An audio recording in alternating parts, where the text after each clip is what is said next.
Aí eu troquei a ajuda da tampa de válvula, ajuda do coletor de admissão.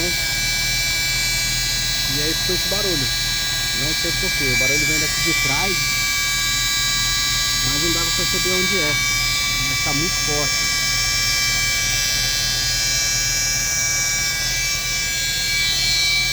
Vamos correr atrás, o que deve ser.